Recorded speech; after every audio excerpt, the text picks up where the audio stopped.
Greetings, Word Horde. We're here with an exciting option for you, a version of our podcast without any ads. That's right. No advertising interruptions, just the content you love, ready to go in your favorite podcast apps like Spotify and Apple Podcasts. It's another way to support the show, ensuring that we keep bringing you the word stories and language explorations that you love. Try it at waywardradio.org/ad-free. And it's affordable. For just a small subscription fee, you can enjoy A Way with Words uninterrupted, except by us. Plus, it makes a great gift. Know somebody who loves language as much as you do?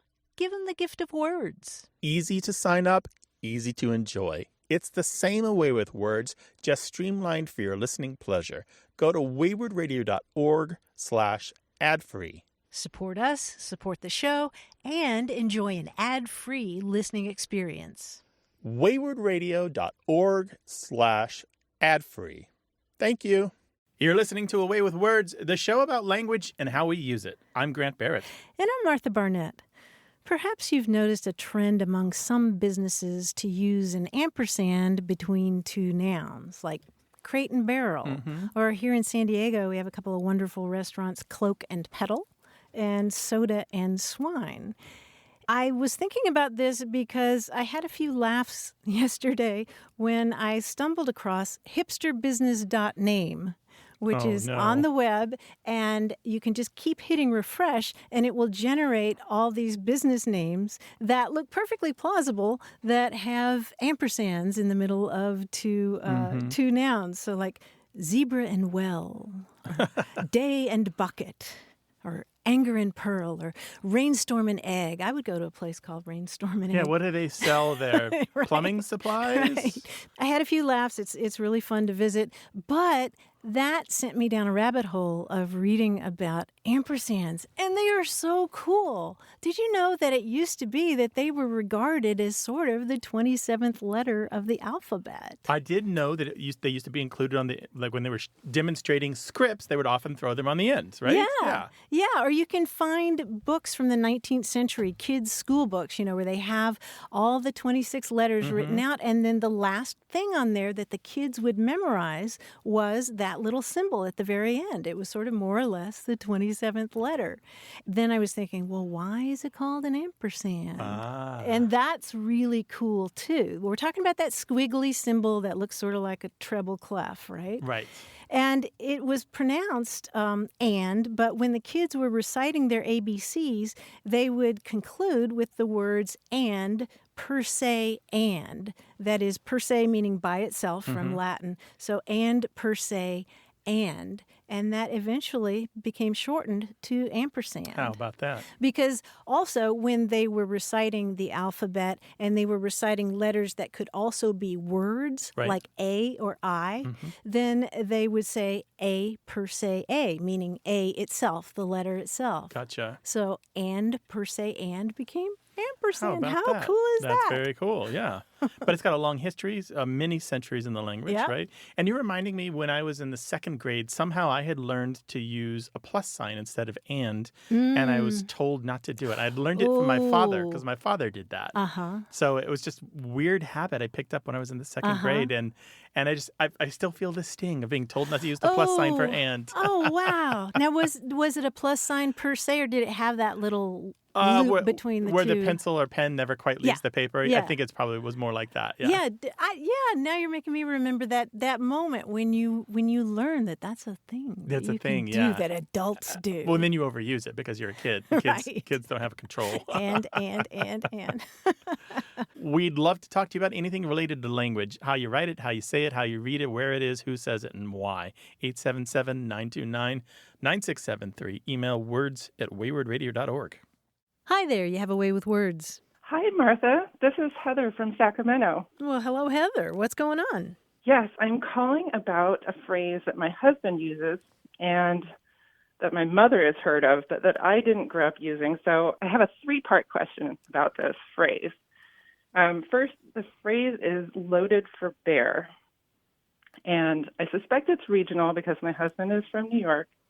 My mother's from the Midwest, but I was raised in California. Even though I collect idioms, I don't remember using this or hearing it when I grew up. My real question, my more core question, is about its origin and its meaning, because I did a little bit of research and just came up with more questions than answers. And that's the internet in a nutshell. More Right, questions exactly. than welcome to answers. our world. Hi, Grant. We are happy to be your arbiter on this. So, Heather, what's your Great. sense of the meaning of that phrase, loaded for bear? So that's interesting because my husband uses it in the sense of geared up, raring to go, totally overprepared. So he can use it in kind of a more positive way as well as a negative way. Like you could go into a meeting with lawyers loaded for bear, but you could also go on a hike loaded for bear if you were had all your gear ready to go. But when I asked my mother about it, she's from Chicago, and she understood it to mean more of a belligerent, negative connotation. Like you wouldn't talk about going for a hike loaded for bear, but you would definitely talk about going into a fight loaded for bear. So that was interesting.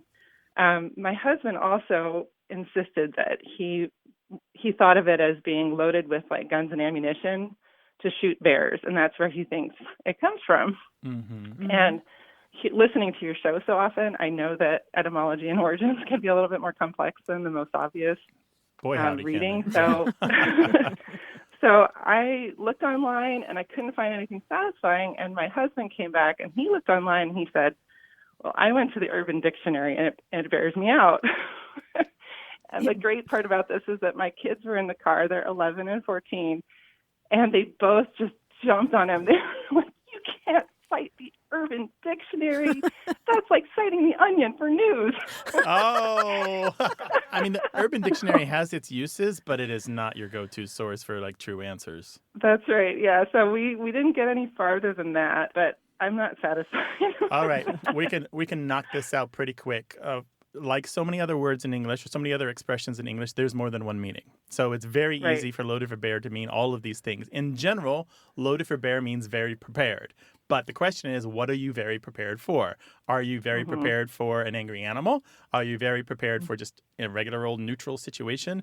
Are you very prepared for life? So to that. The other thing is there's one meaning you haven't mentioned, which is worth throwing out there because it's still in use for some people. Loaded for bear can also mean intoxicated.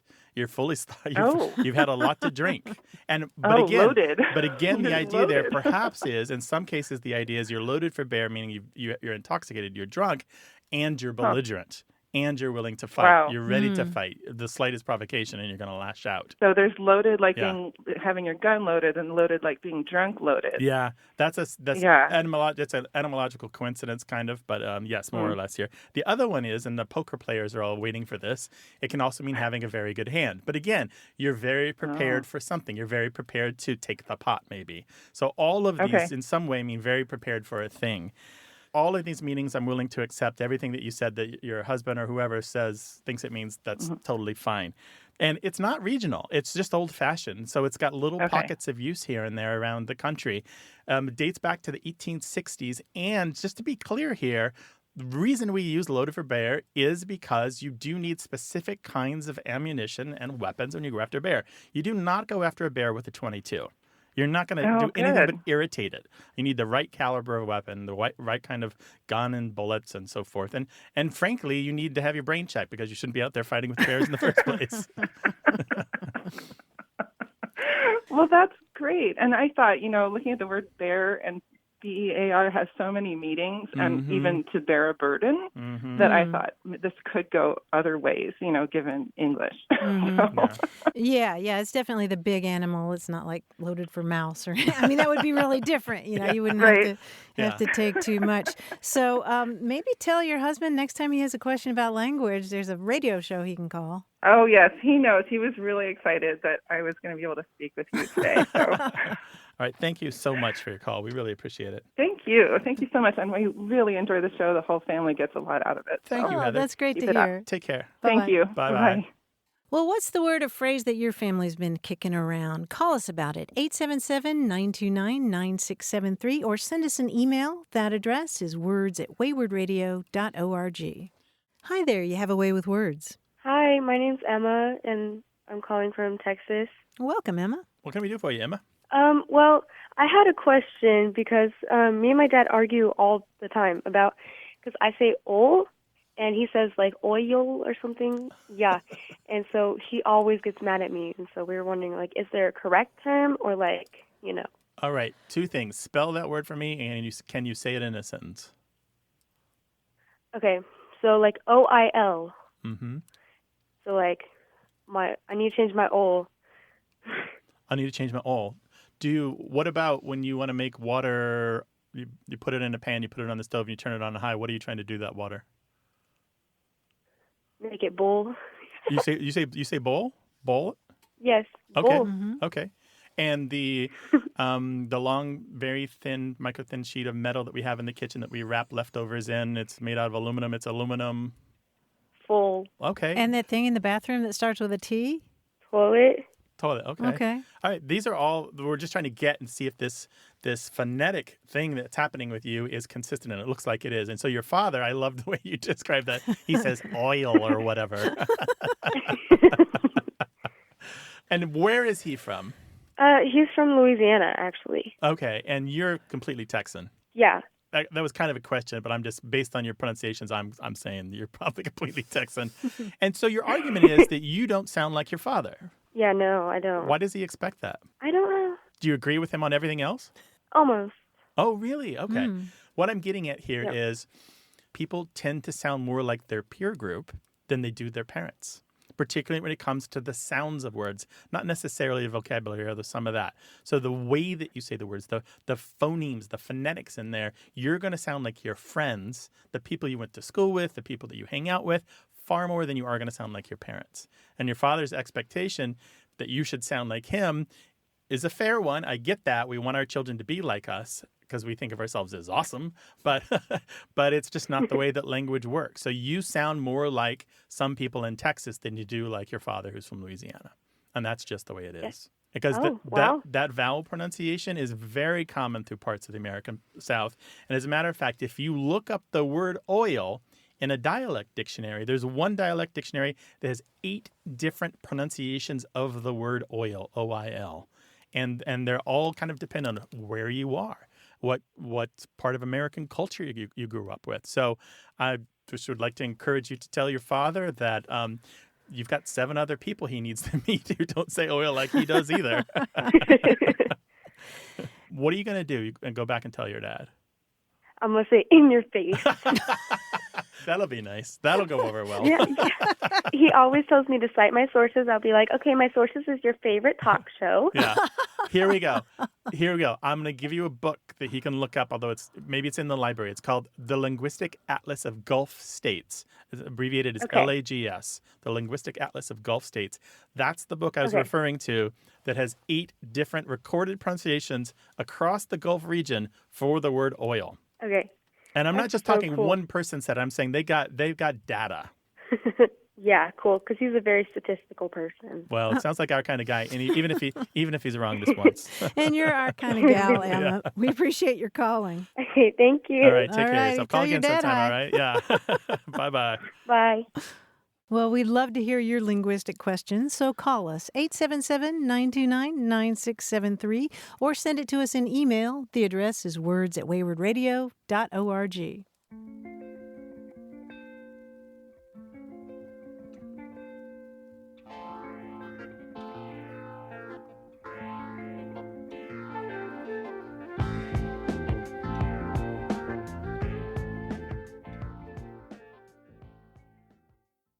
Got a minute? We need your help. Head over to gum.fm/words and share your thoughts in our quick survey. Your feedback matters. It's the backbone of our show's success. Thanks for making our show even more successful. That's gum.fm/WORDS. Thank you. You're listening to Away with Words, the show about language and how we use it. I'm Martha Barnett. And I'm Grant Barrett, and we're joined by that handsome, dashing man, John Chinesky, our quiz guy in New York City. Hi, John. Hi, Grant. Hi, Martha. Yes, I always wear the tux every time I come into the studio. Nice. With a little boutonniere that squirts water, right?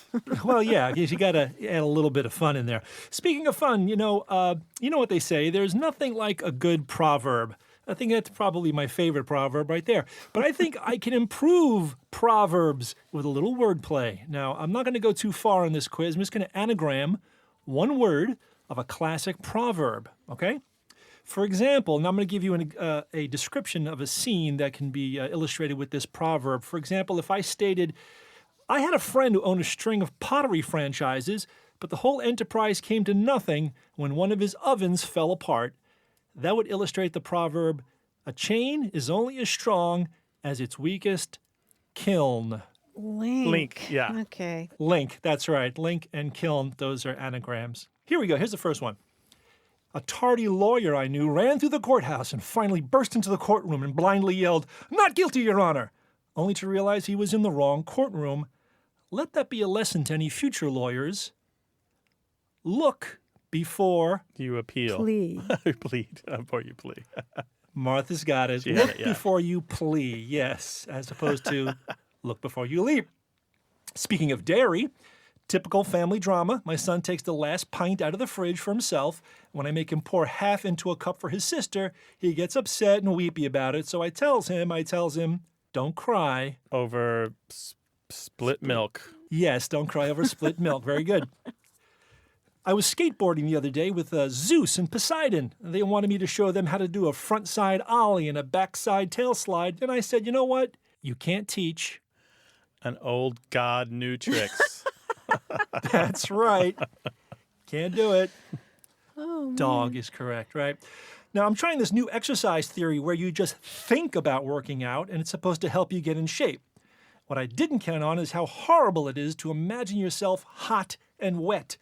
You know what they say, a mind is a... Terrible thing to sweat. That's it, yes, very good. Here's the story of the unpopular astronaut. Nobody liked him until he left on a trip to Mars, and suddenly the entire world liked him so much more. I guess it's true that... Absence makes the heart, let's see...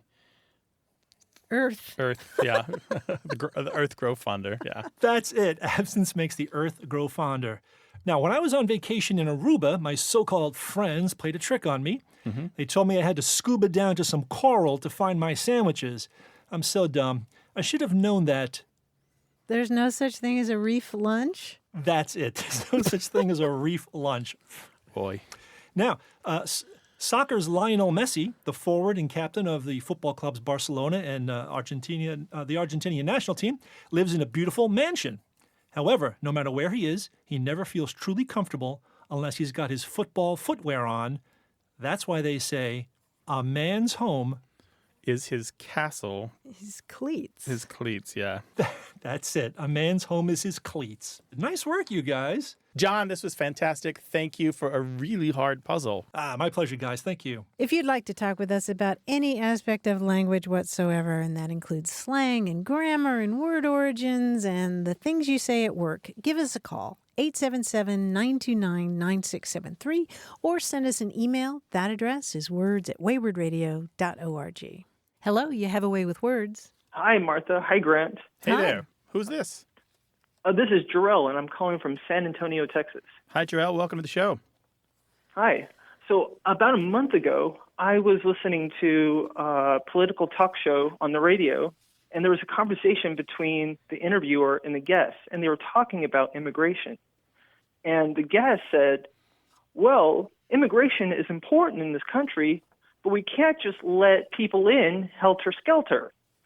And I was caught off guard. I'm like, helter-skelter? Well, what does that mean? And I thought, well, it probably means willy-nilly.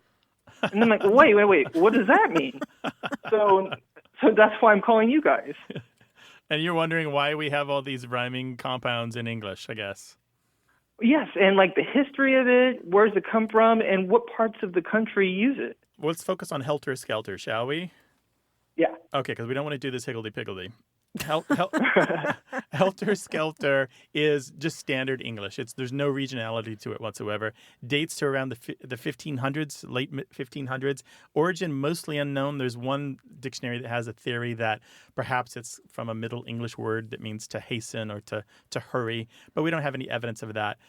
These double expressions, though, are really worth looking into, these rhyming expressions. Sometimes they're called rhyming jingles or reduplicatives or rhyming reduplicatives or flip-flop words or echo words. We'll just call them reduplicatives because that's the most boring one on the list. But there are three kinds of these in English, and this one falls into the third kind. The first kind is the one where both syllables rhyme. So choo-choo, right? Exactly the same in both syllables. Or doo-doo. They're exactly the same.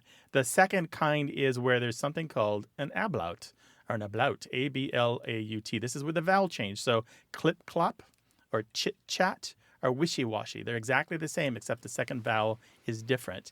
The helter-skelter kind is the third kind. This is where there's a rhyme, but the initial sound is different. So besides helter-skelter, there's things like super-duper, which is one of my favorites, lovey-dovey or hurly-burly, and there's a ton of these. I have a list somewhere of hundreds of these. Well, yeah, one of my favorites is Boris Norris. What's that? I don't know that one. Yeah, you can find it in 19th century dialect dictionaries. It means careless or reckless, sort of like helter-skelter, and it may come from Anglo-Saxon terms that mean without safety or security. Boris Norris. So, Jarrell, the key is in the helter-skelter category, if we can call that, and that third category is you can't read too much into any part of it because typically it's a nonsense phrase at this point. It has a meaning, but it can't easily be broken down etymologically. That second rhyming part often is just fabricated for the rhyme. Fabricated is that real basic kind of wordplay that people like to do in English and every other language, where we play with languages. That's what English speakers do. That's what all language speakers do. So, that's the short version of it. That's the very short version of why we do that. And there's a ton of these. If you want to Google reduplication or rhyming reduplication, you'll come up with many, many, many word lists on the internet. And in this instance, helter-skelter, he was using it in a way of like unmonitored, like we can't let people in helter-skelter. I'm guessing that means unmonitored. What do you guys think?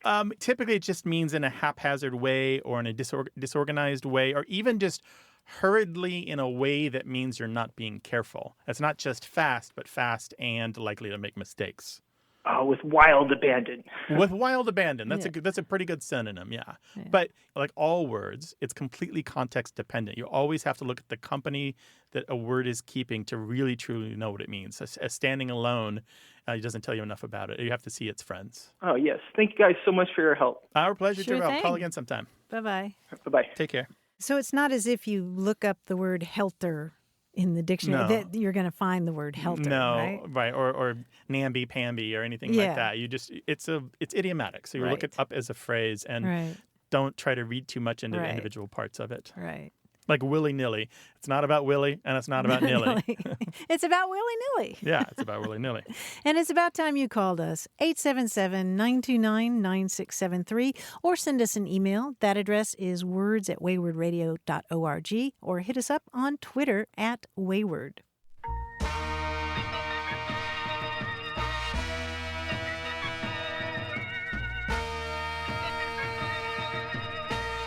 I was having a conversation with friends the other day, and somebody mentioned that she had a shirt-tail relative. Do you know this term, shirt-tail? Yes, I've heard this. It's just somebody that you're vaguely related to and you're not sure how. Yeah, or maybe you're not even related to them at all. Right. But apparently the idea goes back to another sense of shirt-tail, like not literally the part of your shirt, but the idea of something little.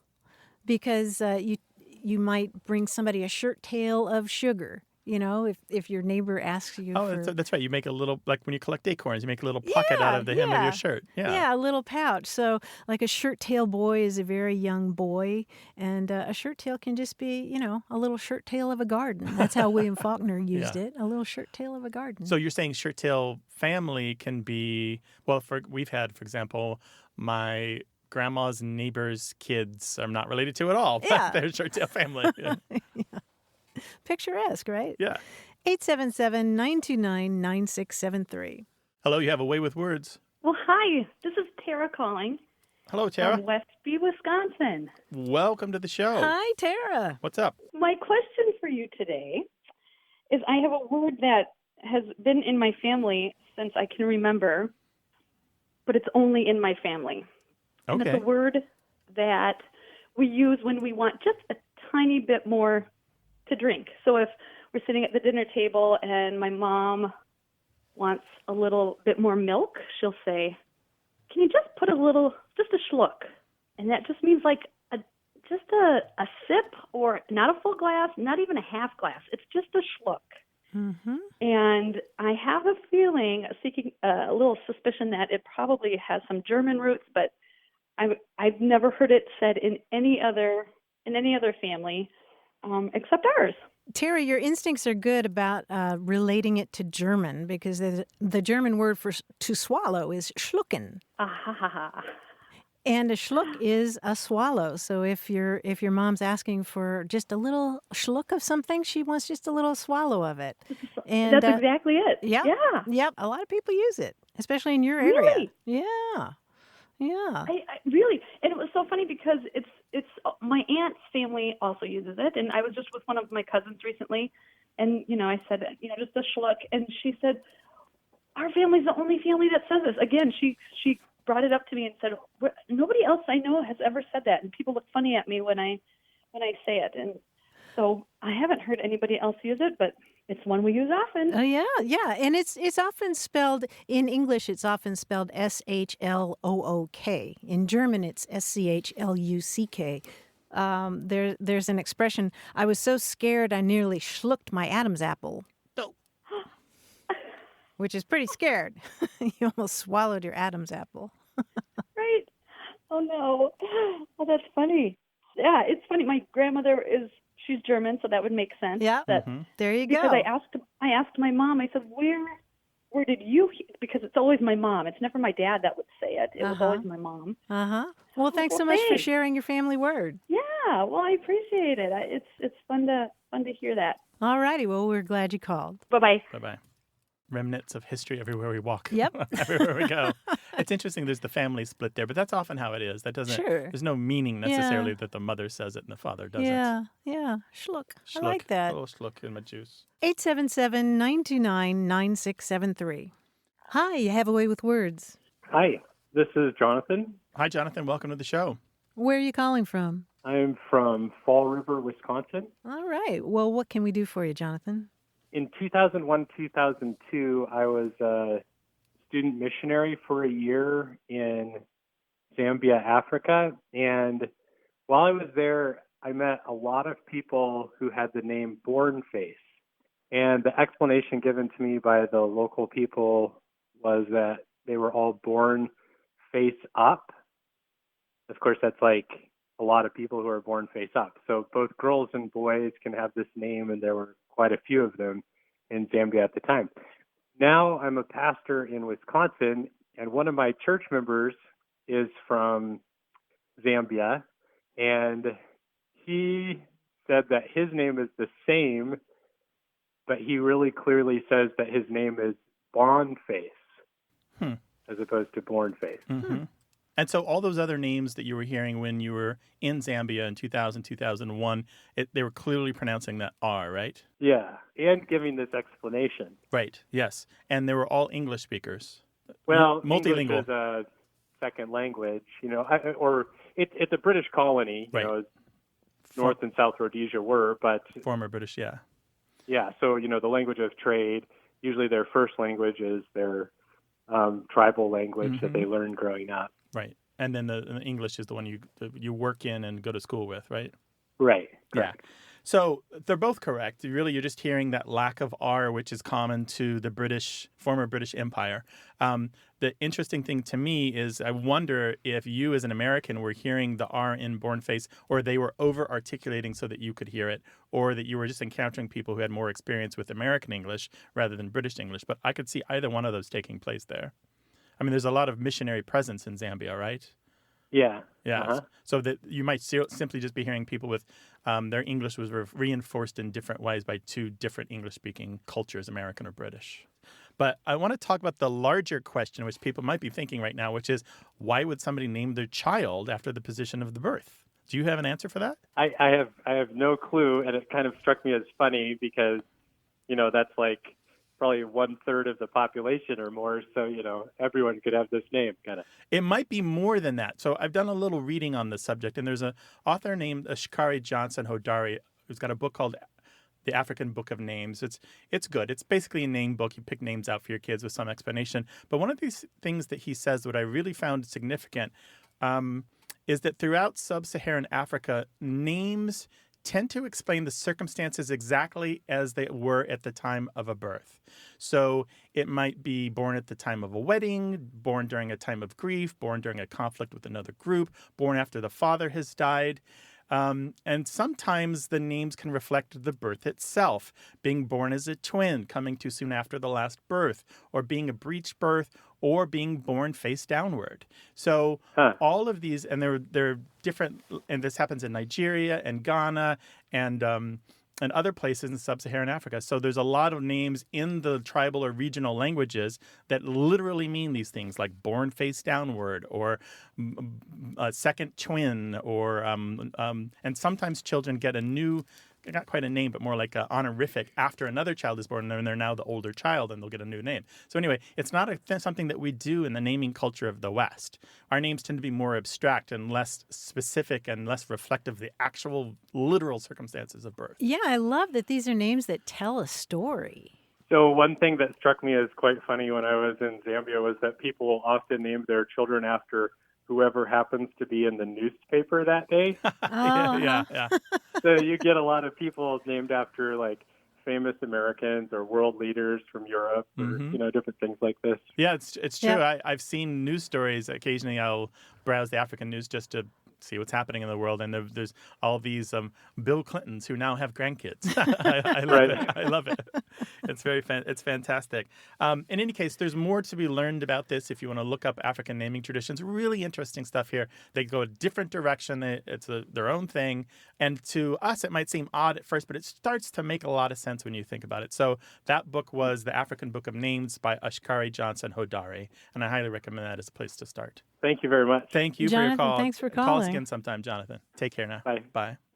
I'm sure that some people are wondering about the name Boniface, in the Catholic tradition, but that's a whole other etymology. Right. That's right. It's just a coincidence that Bornface and Boniface look similar and sound similar, but they're not related. It's not the name that's being used It's in from Africa. Latin bonum fatum, which means good fate. 877-929-9673.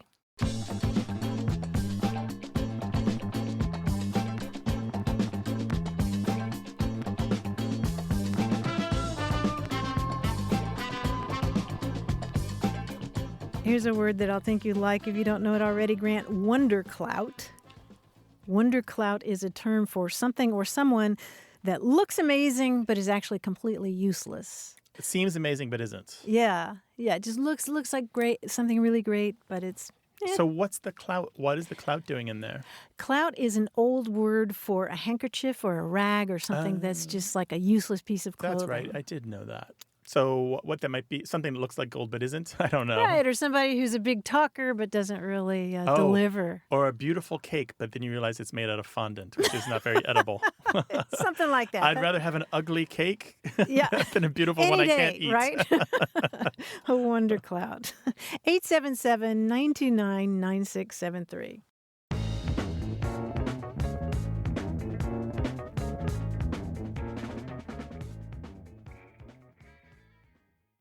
Hey, we've got something special for those of you who love our show but could do without the ads. That's right. Imagine a way with words, the same engaging conversations, the same deep dives into language without advertising interruptions. We're talking about our ad-free podcast feed. It's sleek, clean, and it's just for our supporters. It's at waywardradio.org/ad-free. It's inexpensive, easy to sign up for, and works with all major podcast apps like Apple Podcasts and Spotify. It's an affordable way to support the show and get a seamless listening experience.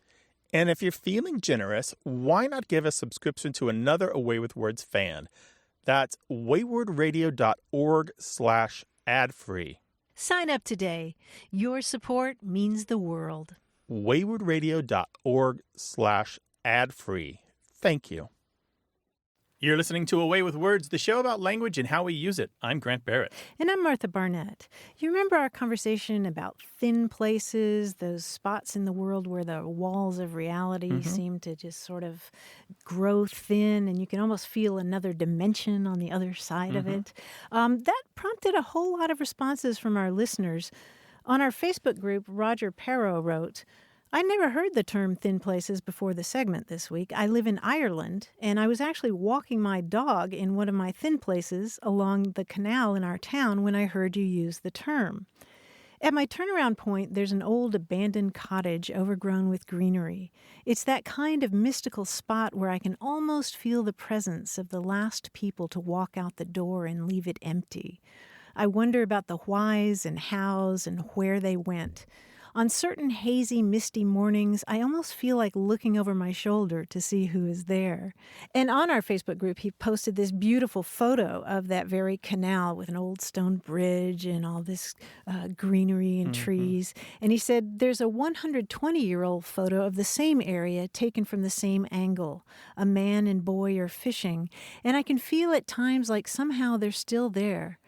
This place is so thin, in fact, that one particularly foggy morning I could hear the church bells, and my imagination nearly convinced me that when the fog cleared and the church bells stopped, it would be 200 years ago.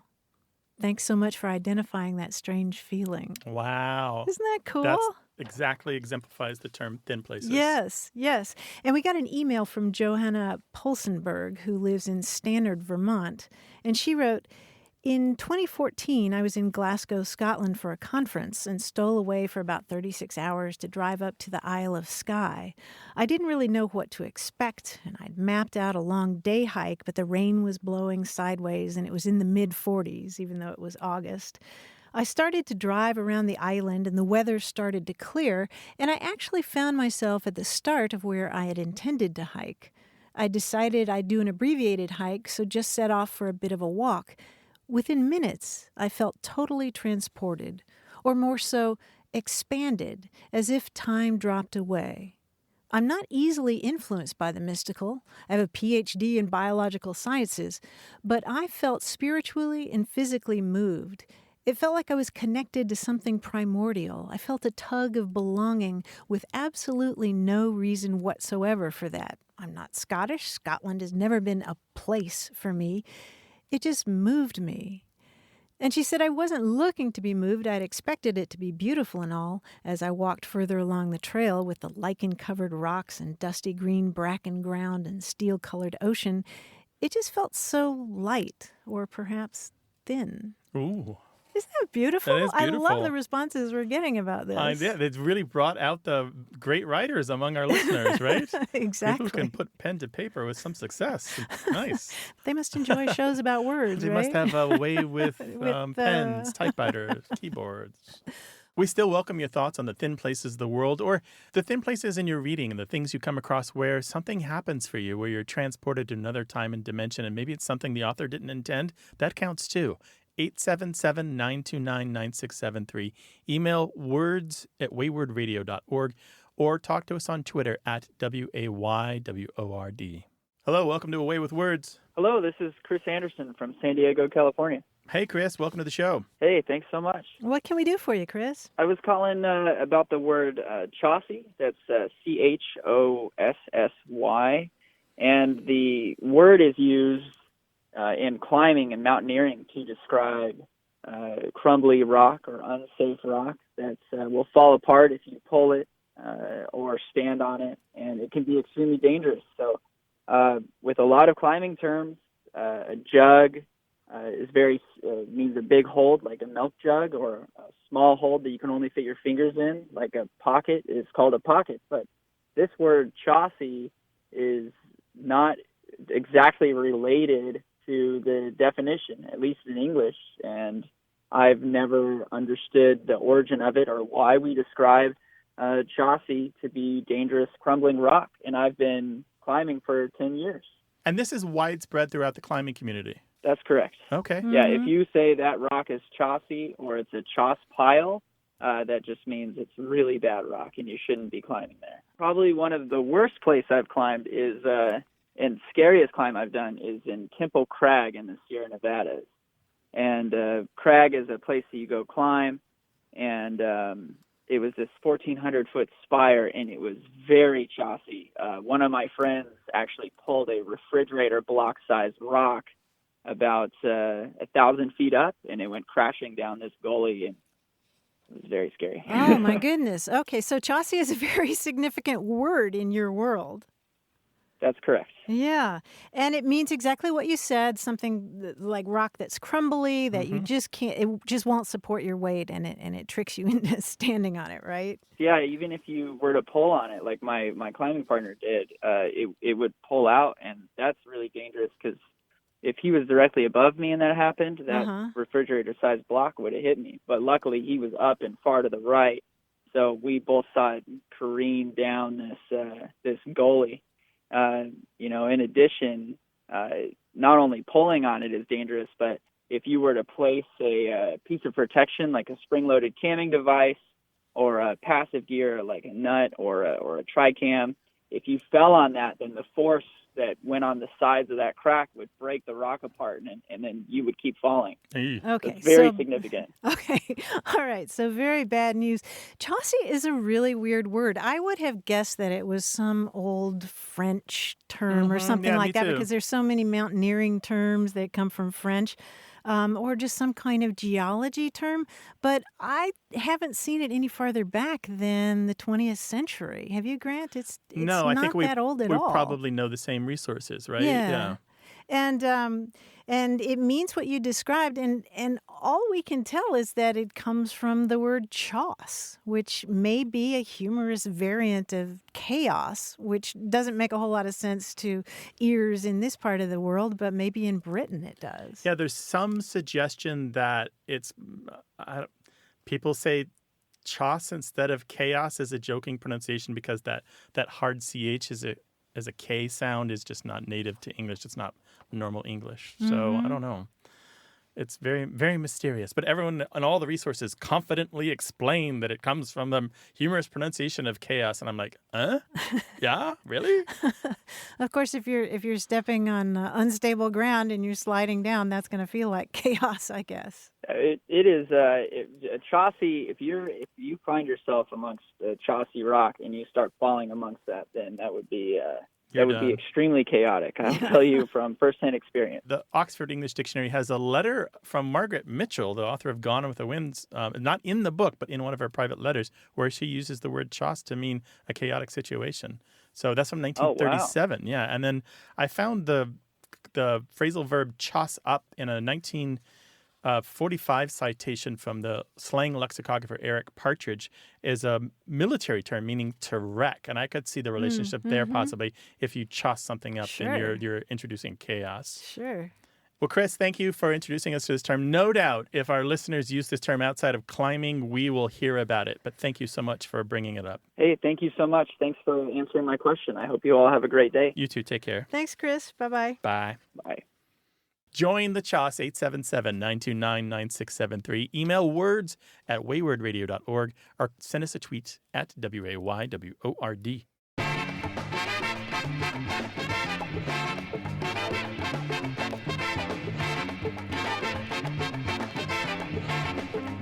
We're still hearing from those of you who have written pangrams, that is, sentences that use every single letter of the alphabet, and the shorter the better.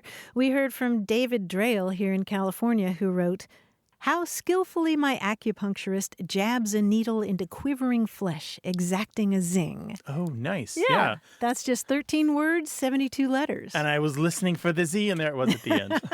That's the Z and the X and the Q. Where are they going to be? Will they happen? 877-929-9673 or email us your pangrams, words@waywordradio.org. Hello, you have a way with words. Hi, my name is Amanda, and I'm calling from Indianapolis. Hi, Amanda. I had a question about the phrase counting coup. Counting coup. Counting coup. Mm-hmm. What's on your mind? So there's a little bit of context to when I heard this story. So my mom said it. She's from southern Indiana. And a few years back, we were on a trip to Spain, and we were at the Alhambra. And we were waiting in the courtyard, ready to go into the palace. and there are a lot of feral cats there. And we were watching these cats, and one of the tourists had a little tiny chihuahua. And one of the feral cats, who was bigger than the dog, ran up to him, stuck out his paw, smacked the chihuahua on the behind, and ran away. And my mom said the cat was counting coup on the dog. Yeah. And what did she have to say about it? She said it was like the cat wasn't trying to like hurt the dog or anything, wasn't trying to just, I don't know, maybe get like a point in, kind of like one up the dog, like show him who's boss. I'm not sure. Mm-hmm. Kind of like playing Gotcha Last. My little brother and I used to do that. Gotcha last. Actually, let me ask you a question about your mom. What does she do for a living? Because it's a perfectly appropriate term for this in some ways. But it's curious to me that she's using a term which I consider to be just not everyday English. Well, she was a French teacher, and like that might, like the word coup, that might be it. Mm-hmm. But I think I did ask her about it, and she said, like, in her opinion, it was kind of a normal term. Mm-hmm. I don't know. She thought there might be like some etymology going back to like settlers talking about natives. That's right. That's exactly right. Yeah. I'm not surprised to find that she's a teacher, and I'm not surprised to find that she has some French in her background, because counting coup is a mix of an English word and a French word. The word is C-O-U-P, and it means to hit. Or, it means a hit or a strike or a touch or a stroke, something like that. And it goes back to the Native Americans. There were a lot of Plains Indians, and still are, who have something called counting coup. This was a term first described in the European languages in French way back in the 1700s. And what it involves is, instead of attacking your enemy to kill them or hurt them, you strike them or you touch them with your hand or your weapon or something known as a coup stick in order to show your bravery. So you get near the enemy and you touch them. And then when you go back to recount your deeds in war, you and the other people who are out there fighting support each other and say, yes, I saw him do that. Yes, he was very brave. Yes, this battle went very well. He was in the face of this horrible enemy. He stood strong, and he represented the tribe well, and he represented our people well. And so coup is and was a very important idea of strength and masculinity and the warrior spirit and that sort of thing. If you Google counting coup plus Native American, you'll come across tons of really fantastic books that talk about this, and talk about how foreign it was to the Europeans, how the Europeans really didn't understand, why wouldn't you just kill them? Why wouldn't you just go after them with your weapon, your gun? And a lot of the Native Americans then, sometimes even now, according to what I've read, still see guns as cowardly, because you're shooting from afar. You're not approaching the thing that's dangerous. You're not approaching the enemy. And so this cat going after this chihuahua, it really looks like that. He's going in, being tough, smacking the chihuahua on the rear, and taking off just to show that he could, just to show that he was brave, just to show that he wasn't afraid. I love it. Oh, that's cool. Yeah, it's cool to know that it comes from an actual practice, that it wasn't just a made-up weird term. Yeah, I'm no expert on this at all, and what you're hearing from me is kind of a layperson's understanding of coup and counting coup and the recounting of deeds of war after the war is over, the battle is over. But I highly encourage you and everyone listening to Google counting coups. It's C-O-U-P. It seems so strange now. We think of all battles as completely vanquishing the other enemy, completely overwhelming them and killing them or that sort of thing. And it didn't always have to be like that, at least as far as some of the Plains Indians were concerned. Wow. Okay. Well, thank you so much for teaching me about that. I hadn't known. Yeah, I just thought it was a weird expression, and I'm glad to know that there's some substance behind it. Call us again sometime, all right? All right. Thank you. Bye-bye. Thanks, Amanda. Bye-bye. Bye. Yeah, so the first use that I find of this in print is from 1742 in French. Yeah, I'd be curious what the Native American term is and how they talk about that. I think it would depend on the language being spoken. I do know that the stuff that I've read when I worked at an anthropology museum about this subject they do use the English/French term for this. Unfortunately, for a lot of Native Americans, English is their day-to-day language, and so they do use the English term for this. So not all the languages have been well preserved and are in continuous daily use, although some are, which is wonderful. Call us with your language question, 877-929-9673. Hello, you have a way with words. Hello. This is Mary. Hi, Mary. Where are you calling from? I'm calling from central New York near Cooperstown. Oh, nice. Welcome to the show. Well, the word that I am so curious about is pisy. Unfortunately, when I was little, it was used to describe my behavior. Oh, no. By my mother, or if another little person in our neighborhood was acting up or acting whiny or whatever, she'd say, "Don't be pisy." So I was just curious. Well, pisy is not that common a word, P-I-Z-Y, but you do see it in the old dialect dictionaries of England. No kidding. Yeah, particularly the northern and western parts of England. And it's a term that means peevish or irritable. No kidding. Mary, do you use the word now, pisy, with other people? I do not. Although I will say it gets used with my cats and kittens because I don't have children. So it's not just made up out of my mind. It's not. If it's the same word, it's not. It seems to be exactly the same. Mm-hmm. It is strange to hear it come out of an American's mouth after all these years because it is not widespread, but here it is. And maybe we'll get calls confirming that other people use it still. Well, Mary, thank you for calling us. If anything else from your childhood pops up and you need an answer, give us another call, will you? This is exciting. Thank you guys so much. This has been great fun. Take care. All right, take care. Bye-bye. Okay, bye-bye now. There's no etymology given in the English dialect dictionary, but one thing that occurred to me is there is the pronunciation of poison as pison. I was thinking and about I was that. just wondering if that was an even more abbreviated form having to do because did you see that entry about pies as a kind of a swear almost?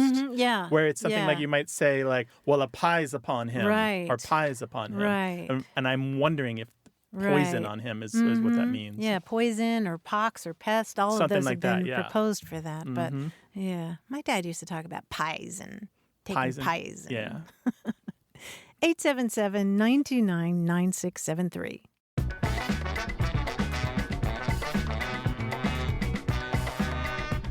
One of the things that's fun about talking with somebody who's learned English as a second or third or fourth language is the way they make us look at our own language in a different way. Here's a great example of this. This is a tweet from Bryn Hauk. She says, "Apparently my Russian husband learned the word barefoot from me, talking about how I prefer to be barefoot and refusing to wear slippers, which is horrifying for him. And he analyzed the word as barefoot, as in B-E-A-R, foot, because I'm stomping around all uncivilized with naked feet like a bear in the woods." Barefoot. 877-929-9673. Thanks to senior producer Stephanie Levine, director Colin Tedeschi, editor Tim Felton, and production assistant Tamar Wittenberg. You can send us a message, subscribe to the podcast, get the newsletter, or catch up on hundreds of past episodes at waywardradio.org. Our toll-free line is always open in the U.S. and Canada, 877-929-9673. Or send us your thoughts to words@waywardradio.org. A Way with Words is an independent production of Wayward Inc., a nonprofit supported by listeners and organizations who are changing the way the world talks about language. We're coming to you from the Recording Arts Center at Studio West in San Diego, California. Thanks for listening. I'm Grant Barrett. And I'm Martha Barnett. Until next time, goodbye. Bye.